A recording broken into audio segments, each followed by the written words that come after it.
License revoked. Christian parents lose their children for not signing LGBT. Is this real? Is this real, Michael Knowles? And the state of Massachusetts came in and said, okay, that's great, but you're not allowed to be Christian anymore. If you do this thing that your faith has impelled you to do, you have to stop being Christian or we're going to take your kids away. Foster parents in Massachusetts told by the government, you're going to lose your kids because you're Christian. Here is the local news report. Christian faith, it really drives us toward that. Like James says, true undefiled religion is to care for the fatherless. The Woburn couple reconfigured their home to care for 8 foster children, including a baby with complex medical needs, for 15 months. Every night for 15 months, we were up at least three times. Yeah. That's in addition to their own 3 kids. And they were ready to keep going until Massachusetts Department of Children and Families pulled their license last spring. Foster family must accept a child's assertion of their LGBTQIA+ identity, address children by their names and pronoun, and support gender-neutral practices regarding clothes and physical appearance. We had asked, is there any sort of accommodation? Can you waive this at all? We will absolutely love and support and care for any child in our home, but we simply can't agree to go against our Christian faith in this area. Can't they just, hold on. Are you telling me that this nice couple is like, yeah, sure, we'll take care of kids that aren't our own and take care of them? And they're like, nah, you're too Christian? Like, wait, can't they just like put the LGBT kids in a different place? Surely there's some compromise here, because like, surely there's a compromise, because I feel like if they're actually like good and they're actually taking care of kids with special needs, that doesn't seem like a really common conviction that people would have. It's like, why wouldn't they just why would you waste a resource like that? It just seems weird to me. And we're ultimately told, no, you must sign the form as is or else you will be delicensed. Do you see the irony here too? The reason that they took these kids in, these are foster parents. These aren't parents who are adopting newborn babies. Yeah. There are about 34 couples who want to adopt a newborn baby for every newborn baby put up for adoption. Demand vastly outstrips supply. We're talking about the market, as we now do, I guess, for newborn babies. For foster parents, younger kids, teenagers who are in orphanages and state institutions who then go to live with it. Supply vastly outstrips demand. Okay, is that true? Is that actually true? I feel like there would be more kids put up for adoption. I guess, babies, because of babies. That's why. There's probably a lot of I see. It's probably for babies. That's my guess, is that he's talking about babies, not like older kids. This couple says, we are Christian, and because of our Christian faith, we feel called to do what most people don't want to do, and that is take in these kids who need a home. We're going to do that. And the state of Massachusetts came in and said, okay, that's great, but you're not allowed to be Christian anymore. It's kind of, well, the thing is when you have a kid that is already kind of older, it's kind of harder to raise them, because like they're going to have a lot of baggage, basically, a lot of like kind of teachings and mentality that like comes like kind of pre-cooked with that. And a lot of the times you'll have the you're not my dad, don't tell me what to do sort of attitude, and like people don't want to deal with that. And I actually don't blame them for that at all. That's difficult to deal with. But if you do this thing that your faith has impelled you to do, you have to stop being Christian or we're going to take your kids away. Because it's not possible to be Christian and affirm the LGBT identity. You can't do it. I know there are all sorts of flavors of religion that identify as Christian. They call themselves Christian, but the church's teaching on this subject in particular is pretty clear going back about 2,000 years. You just can't have it. Can't do it. So they say, well, we're not going to renounce our faith for anything. But it's particularly crazy to renounce our faith in order to do the thing that our faith has impelled us to do. Massachusetts says, okay, it's like generally a good thing to give the kids to. Sorry, we're not going to allow the kids to be raised Christian. That's what the state of Massachusetts is saying. We will not allow foster children to be raised in a Christian house, which is obviously religious discrimination. And beyond religious discrimination, it's obviously wrong. It's bad for the kids. All sorts of really. ideas they call themselves religion, some true, some false. But in this case, it's so obviously wrong. You have to raise a kid. Seems like a waste of a resource. LGBTQ household or affirming household. Can't raise them in a Christian household. Are there enough foster families for all of the kids that need them? surely that can't be the case unless there's some kind of twisted incentive for I don't know much about foster care. I'm gonna be real. I don't know that much about that world. But unless there's some kind of twisted incentive, I don't really see that being the case, because it doesn't seem like a really fulfilling thing to do. Seems like a pain in the fucking ass if you were to ask me. Well, that's crazy. What this reveals, though, is they get money. Absurdity of the left's argument when they accuse us of trying to enforce our morality on others. Why do you care? That sounds terrible. Why do you care? That's what they always say. I actually really enjoyed going on the show. I was on Adam Friedland's show. He's this left-wing comedian. Very fun. We had a good, great conversation. You can catch it on his YouTube channel. But one of the moments where the interview got kind of spicy is when he was really hitting me on the trans stuff, and he said, "Well, what do you care? Why do you care?" I said, "I don't care about this." I said, "Oh, great. If you don't care, then cut it out."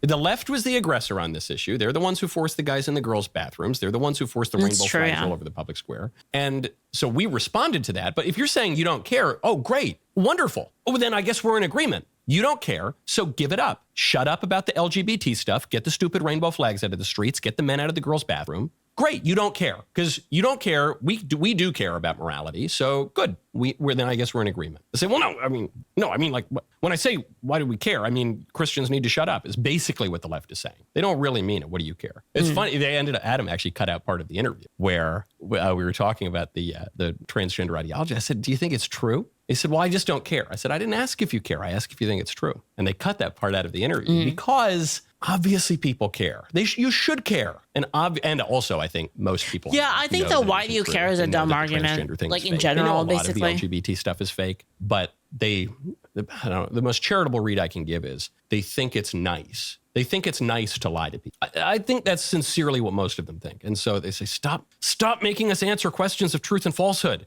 Can't you just be nice? Why do you care? Well, you care a lot. And I think the truth is good and will set you free. And I think falsehood is bad. I think lying is bad. And I think it's disrespectful. But one thing I think we should all be able to agree on is we all care. We all care. Yeah. And there will be some kind of moral framework for the law. So it's either going to be ours or it's going to be yours. And it doesn't even have to feel that personal, because, that's kind of the way the left views it is. It's just factions vying for dominance over the other. That's not how I think about morality. I think the only way that we can come to, a peaceful resolution for the law is to think about the law as something objective that can be arrived at through reason. That is the premise of self-government. That is what our founding fathers thought and our framers thought. And so that's where this question about truth and falsehood comes from.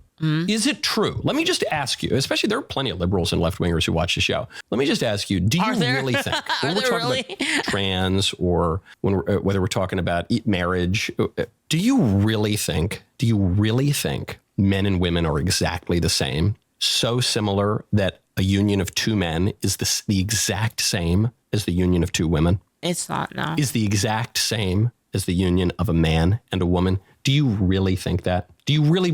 Well, I just don't care. I just want people to do what the thing is and this is the problem. Again, this is like similar to what I said the other day, is that I don't understand why their argument isn't that, yes, it's different, but it's okay for it to be different and that it's fine. And I'm not saying that that's not the case. Like, I have different beliefs on that. But what I mean is, why not just accept the premise that it's different? Why fight against that and try to say it's the same when that is far easier to disprove? Like, it doesn't make sense to me. That's what you're about to say? Yeah, I don't get it. Like, why not just say, like, two men is the situation between like two men in terms of like a family would be different with like two women than like a man and a woman. And the reason why is because typically it's like the what we talked about earlier, the kind of like yin and yang with like having like the masculine force and the feminine force. And like, while that's also present in like a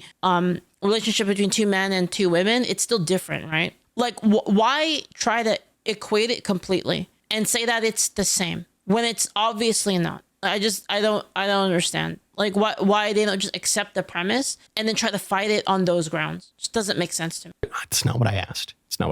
What do you think? Julio says, because they're retarded and feel inferior, so unless they get the exact same things for more, they'll keep complaining. same happens with women complaining about men. I guess, you know what? I think part of that, like, I'm gonna engage with the first part, not like the rest of it, because the rest is like far more complicated. But the first part about them feeling inferior, I think that does make sense in that, like, it's kind of an insecurity maybe. So like, rather than accepting, it's the same thing with like trans people too, right? It's like, rather than accepting like the reality and then taking it from there, the ability to deny the reality completely makes it so that you don't even have to think about that insecurity. There might be some merit to that. It's just us gals. It's just you and me. Come on. It's just you and me. What do you think?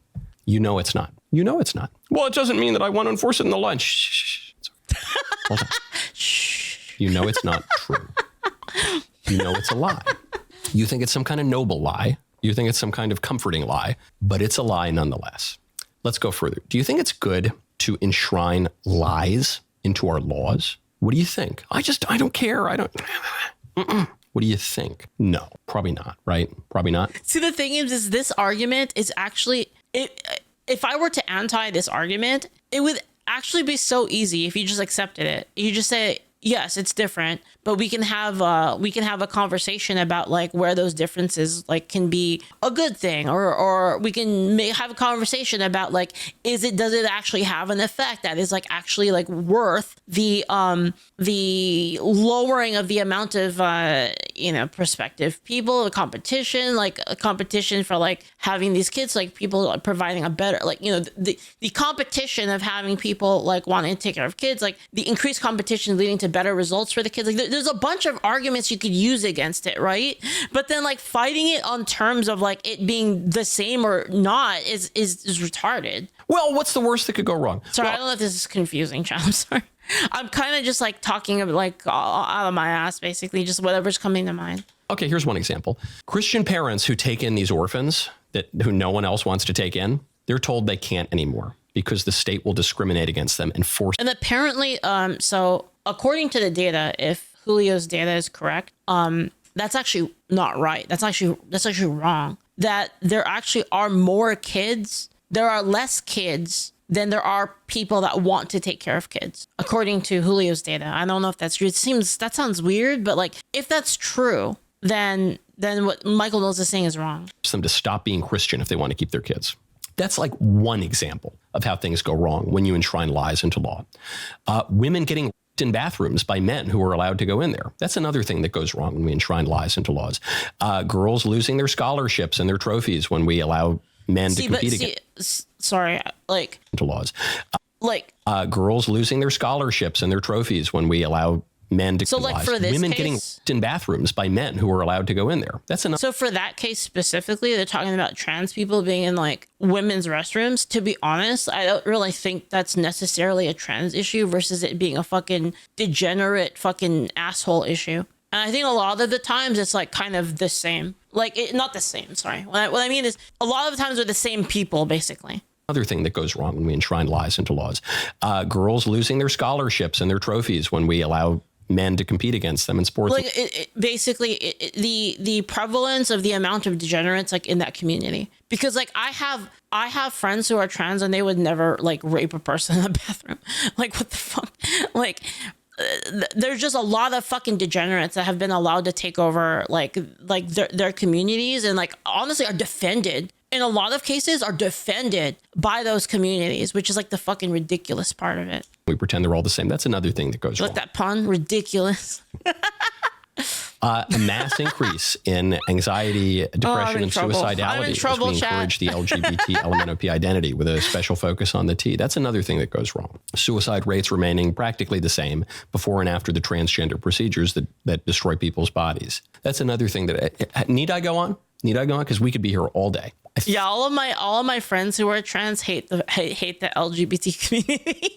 I think most people know the truth I think most people know, even if they don't want to admit it, like my left-wing They probably hate the LGBT community more than I do. comedian friend on that show in the part that was cut out. I know most people don't want to admit When it. I say that, just to be clear, I don't mean I hate gay people, obviously. I just have to make sure I say that because they're probably going to clip it. I don't hate the LGBT community. I just hate the fucking degenerates that basically push this retarded shit on people. They're annoying as fuck. I think most people know that a man can't really be a woman. And most people know that there's something Blair a little... Wyatt has been raging, dude. So true, man. Most people know that there's something a little bit odd about, a couple of fellas or a couple of chicks. And it's a little bit weird, right? It's not, let's just say not exactly the same as a man and a woman. I think most people know that. The only question is, will you have the courage of your convictions to actually say the thing that you know to be true, and further, to behave that way in public and in politics and put that into the law, put truth into the law instead of lies? Will you have the courage to do that? That's the question. Here's a little warning if your answer to that part is no. The other people will have the courage to put lies into the law. The other people will have the courage to try to force you to lie. The other people will have the courage, a dubious kind of courage, but a courage nonetheless, to force you to renounce your faith if you want to perform an act of charity. They will do it. So someone's going to do it. Yeah. Is it going to be you on the side of the good stuff and the true stuff, or is it going to be the other side? That's a good point. But it's inevitable that there's going to be some moral framework in the law, because it's going to be inevitable that people care, because you're human beings and we're social creatures and we're inclined to live in society. So we care. That's how it works. That's a good video. That was a great clip. Now stop, ring the bell, subscribe. We'll see you next time. It's a good one from Knowles over there.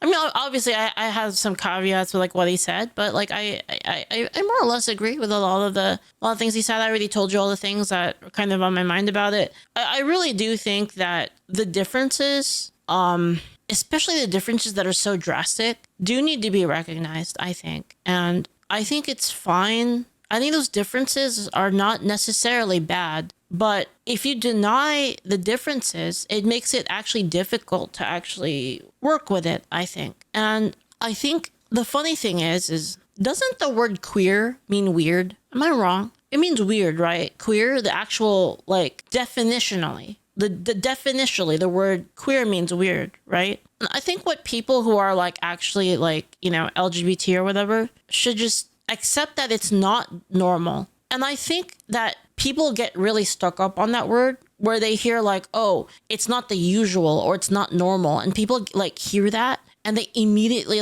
have a disgust of oh, if it's not normal, then it's bad, right? And I actually don't think that's the case. I think that being not normal is okay. And I think that being understanding the difference between normal and weird is a good way to understand the impact that something has on society. And helps you and I keep saying, I've said this before, that things that are weird, people who are weird have to understand that we are a part of, that we live in a society, right? We live in a society where we all we try to reach harmony with each other. And that doesn't mean that you'll agree with everyone and everything. Harmony means sometimes agreeing to disagree. It means sometimes having these arguments in order to find common ground. And that involves patience, not really acceptance, but patience. Patience and what's the word I'm looking for? I think patience is the word. Patience, tolerance, there we go. That's a good one. I was going to say acceptance. I don't think acceptance is the right word. I think tolerance is a better word. Tolerance and patience from the mainstream of society, normal society. And then it also requires some humility and understanding from the people who are outside of that, who are kind of weird in society. Requires a little bit of grace, really. And I think where this all broke down is when the people who are kind of weird, I think there was an imbalance in the force, if you will, where the people who are weird basically stopped being respectful of society, and then the people who are in society were far too tolerant. And that imbalance kind of created this shift in power, which caused people who are kind of on the weird side to really stop caring about their impact on society. And I think that's the issue. That's the issue here, really. And yeah, people who are weird need to understand that respect goes both ways. They have to respect the normies and the people and society in order to receive that patience and that tolerance, I think. It's not a one-way street. It's not, even though they act like it is. Anyway. And I think all of that, to like kind of wrap it all up in the end in relation to the video, hold on. to wrap it all up in the video, it's the truth, basically, impaling the truth is not the fucking hill you want to die on. That's what I'm trying to say. It's basically the instant you tell people that things aren't as you see, and then they're like, wait a minute, but I see that. And they're like, no, that's not what you see. These aren't the droids you're looking for. That's when people go like, oh, you know what? You're trying to manipulate me. Like, fuck you, basically.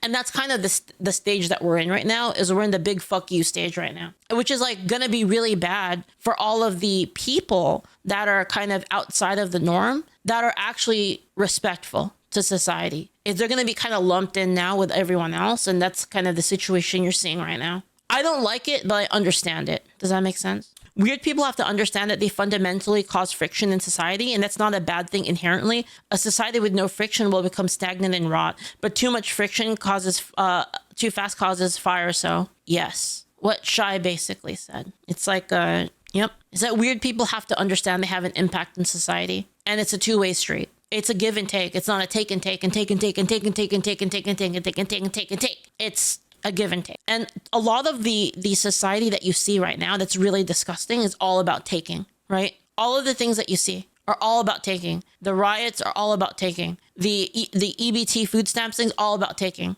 It's just take, no give. What is society going to give me? What is the government going to give me? It's not what can I do for my society. And that was like kind of like what the nation was built on, was an aspect of duty. What is my duty to humanity? What is my duty to my family, my friends, my neighborhood, my city, my state, my country, the world? And now it's what can I take from everything? And that's the fundamental problem, which is why I say one of the pillars of this problem that you're seeing is gratitude, is one of the pillars that is crumbling, basically, that is causing everything to fall down. Oh, right. Actually, there was a video I wanted to show you guys that was actually related to this. Today's the day that I get to drop my daughter off for the rest of her life. I can't really say that I feel sad about it. I really don't care. I gave up custody of my kid. I put her up for adoption. Can you imagine, doing this is one thing. It's already vile to do this, right? But can you imagine posting that shit online? Like, imagine being that daughter and like one day, like people are going to send you this video. They're going to send you this video and be like, nobody wants you. She's 7 years old. Oh, sorry. I literally just woke up. She's going to school. I'm about to drop her off to her last day of school. I have to take her to. And then the adoptees are picking her up from the school pickup line. And yeah, I'm a free woman after that. I'm selling my house. I'm buying an RV. I'm about to travel the world. I'm pretty excited. I have been like waiting for this moment my entire life, ever since I had her, and I was being guilty and not giving her up just because like. See, this is what this is an abandonment of duty. That's one of the other pillars, by the way. You know, I said gratitude's one of the pillars. The other pillar is duty. Is the duty to is that sometimes your duty is more important than your desires. And the abandonment of duty is like the issue here, right? Is that like when you're like a mom or a dad, your duty becomes to your family. You have a duty to take care of your family, especially your kids. And this is an abandonment of duty for self-gratification. I felt like as a mom, you're not supposed to give your kid up. But then I had a good talk with like my boyfriend, and he said that it doesn't matter what other people think, it's what you want, and I don't want a kid. So. See, and that's the issue, is it doesn't matter. It's what you want. It's what you want, what you desire. The inability to suppress that. I thought this was rage bait. Legit, I thought this was fake. No, this demon is for real. Thank God she's giving that little girl up. Can you imagine what her life has been thus far? I'm usually a little bit more... The fact that she posted it online is like even more irritating to me. Like, it's one thing, again, like I said, it's one thing to like say, to like feel that way and to take those actions. It's a completely another thing to like rant about it on the internet where everyone can see it. Eloquent with my wording, or at least a bit bitchy. I'm actually at a loss. Today's the day that I get to drop my daughter off for the rest of her life. 1 point better than murdering the kid. Yeah, basically. This is terrible. Like, it's awful. Like, yeah, the lack of accountability, like the abandonment of duty, like the abandonment of duty being seen as like a virtuous thing is fucking, it's awful. And what I say, guys, is what can you take for yourself, not what can you give to others, right? Because it should be like her seeing like all of the things that she does in life should be like what she's giving to her daughter, not what her daughter is taking from her, right? This is awful. This is just sad. This is like, dude, our society is so fucked. Like, I'm just being real, guys. Like, how did we get here, man? Holy shit. This is so bad.